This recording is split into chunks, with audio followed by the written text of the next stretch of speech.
So hi everyone, welcome to Hansi with Harsha. तो कल आ गया था एसबीआई क्लर्क मेंस का स्कोर कार्ड और जो मेरे उसमें स्कोर रहे थे 85.75। वो जो जनरल की कट ऑफ गई है वो 89.25 गई थी।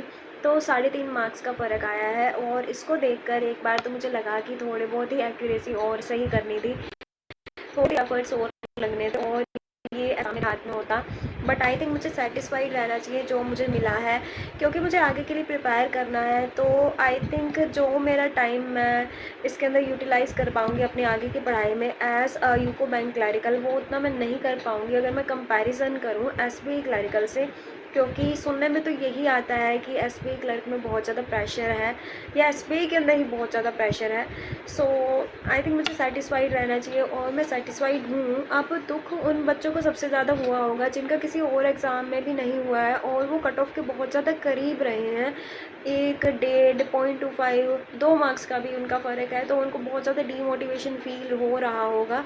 बट आई थिंक अगर आप इस कट ऑफ के पास भी आ गए हो, और कई स्टेट से तो इतने ज़्यादा कट ऑफ रही है, जैसे पंजाब है, दिल्ली है, इनसे 90 प्लस कट ऑफ गई है और जो तमिलनाडु है उससे तो 97 कट ऑफ चली गई है। सो अगर आपने यहाँ से फॉर्म भरा है और आप कट ऑफ के आसपास भी पहुँच गए हो, तो आई थिंक बहुत अच्छा आपने परफॉर्म किया है। अगले एग्ज़ाम में तो आप फोड़ के रख दोगे, सब कुछ हो जाएगा। बट आपको पॉजिटिव रहना होगा, आगे के लिए प्रिपेयर करना होगा। और आई थिंक ऐसा भी हो सकता है ना कि अगर आप कट ऑफ के बिल्कुल पास हो तो आपका रिजर्व लिस्ट में सिलेक्शन हो जाए। सो डिमोटिवेट मत होना, बिल्कुल बने रहना, अपने बिल्कुल अपना प्रिपेयर करते रहना अच्छे से। और इस बार तो रिस्पॉन्स शीट भी आई हैं। अब बहुत सारे लोग कह रहे थे कि रिस्पॉन्स शीट का इसका कोई फ़ायदा नहीं है, ये बिल्कुल यूज़लेस है। बट आई थिंक कुछ ना होने से बेटर होता है कुछ होना।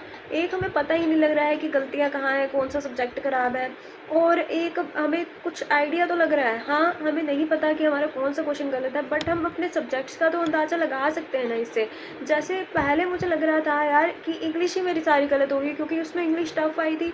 तो मैं सोच रही थी मेरा जो रिजेक्शन का कारण इसमें बना है वो इंग्लिश बना है, क्योंकि वो टफ़ थी। मैं यही सोचूंगी ना।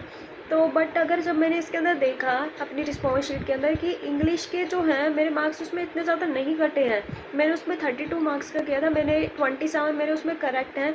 अब 4-5 मार्क्स की गलती तो मैं नॉर्मल भी कर देती हूँ इंग्लिश के अंदर। सो मुझे वो गंदे नहीं लगे मार्क्स।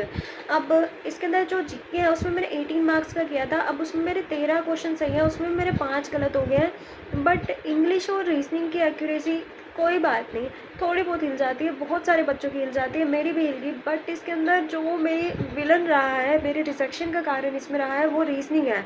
उसके अंदर भी मैंने 5 क्वेश्चन गलत रखे हैं। मैंने उसमें 27 किए थे और उसमें मेरे 5 क्वेश्चन गलत हुए हैं।